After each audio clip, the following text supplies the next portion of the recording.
Congress has created yet another political controversy out of thin air, this time surrounding farmers and their markets. Rahul Gandhi and his party have labelled the Modi government's farmer-related ordinances as black laws and modern zamindari. So what are the farmer reforms about? In short, the Modi government has introduced 3 ordinances aimed at liberating farmers and their markets. These ordinances seek to free up agricultural trade from all restrictions, modernize the supply chains by allowing agro-businesses to deal directly with farmers, and most importantly, allow farmers to sell their crops across state borders at the markets of their choice, thereby effectively eliminating the compulsion to sell their crops at APMCs.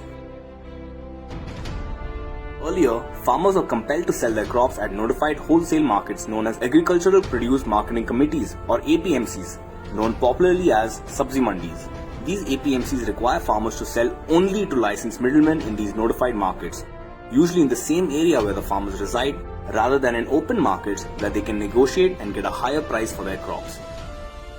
In essence, the farmer reforms brought by the Modi government will effectively eliminate the role of the middleman and all but kill the Mandi Raj that has forced farmers to sell their crops at low rates to agents that had a nexus with these mandis. The new laws would allow the farmer to enter into agreements with private individuals or organizations and sell his crops at a price of his own choice.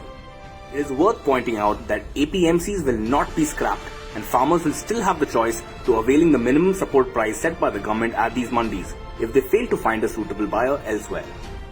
It is rather surprising that Congress and its leaders have decided to attack the Modi government over these reforms, since Congress had promised to bring the very same reforms in its election manifesto before the 2014 general elections.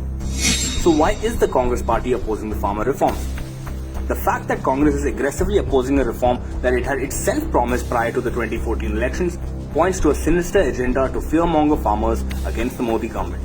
As had happened during the passage of CAA, Congress and its leaders have unleashed a vicious propaganda campaign aimed at sowing unrest among farmers and convincing them that these reforms are anti-farmer in nature. BJP's ally in Punjab, the Shiromani Akali Dal, has also resigned from the Modi government and taken a stand against the farmer reforms. Why would parties go to such extents to oppose a move that liberates farmers from Mandi Raj? The reason is simple. For decades, the rich and powerful have passed themselves off as farmers, avoided several taxes, availed state benefits at the cost of real farmers, and been hand in glove with middlemen that ate up the profit margins of actual farm workers. Most famously, Congress leader P. Chidambaram had declared tax exemptions by showing agricultural income of 44 lakhs in 2012. An income tax officer had then revealed that Chidambaram had made up all that money from just planting a few cauliflower on his own terrace. Similarly, the NCP's Pawar family reportedly made 113 crores in agricultural income from just 10 acres of farmland.